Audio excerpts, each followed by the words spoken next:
जरूरतमंद लोगों की मदद करनी चाहिए। लेकिन पिछले 2 सालों से ज्यादा बारिश के कारण रामू के खेतों में कुछ भी फसल नहीं हुई और इसी कारण उसे कर्जा लेकर घर का गुजारा करना पड़ा। रामू को दुखी देखकर एक दिन वीणा, क्या हुआ पिताजी, आप इतने दुखी क्यों हो? और आजकल आप पहले जैसे हमारे लिए कुछ भी नहीं लाते।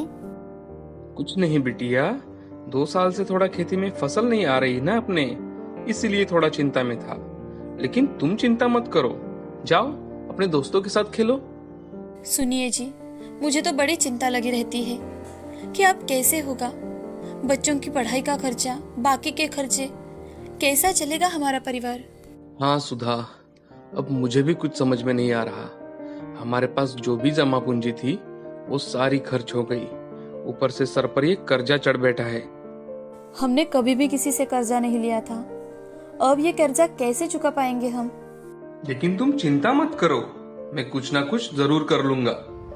अगले दिन रामू बड़े ही उदास मन से खेतों की ओर जा रहा था कि तभी उसे रास्ते में रघु दिखाई देता है और वो रामू से, अरे क्या बात है रामू भाई, इतने दुखी क्यों हो तुम? अरे रघु भाई, मुझे इस साल की फसल से बहुत ज्यादा उम्मीद थी। अब तो मेरे पास का सारा पैसा भी खर्च हो चुका है, ऊपर से कर्जा लेना पड़ा। पता नहीं अब क्या होगा। अरे रामू भाई, इतना मत सोचो, चलो अब शाम होने आई है, अब घर चलते हैं। हाँ भाई, तुम चलो, मैं एक बार खेत में चक्कर लगा कर आता हूँ। अब रामू अपने खेतों की ओर चला जाता है और खेतों में जाकर वो चक्कर लगा रहा था कि तभी उसे एक पंछी जख्मी होकर झाड़ियों में फंसा हुआ दिखाई देता है।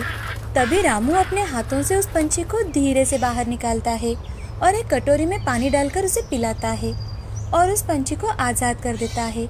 जैसे ही वो पंछी आकाश में छलांग लगाता है तो वो पंछी देवता के रूप में बदल जाता है। ये देख रामू बहुत ही आश्चर्यचकित हो जाता है। उसे देख रामू, आप पंछी से देवता में कैसे बदल गए? ये सब मेरे अहंकार के कारण हुआ था। एक ऋषि से मुझे श्राप मिला था और इस श्राप से मुक्त होने के लिए उन्होंने मुझे कहा था कि मुझ पर किसी को दया करनी होगी और दया कर मुझे आजाद करना होगा, तभी मैं इस श्राप से मुक्त हो पाऊंगा।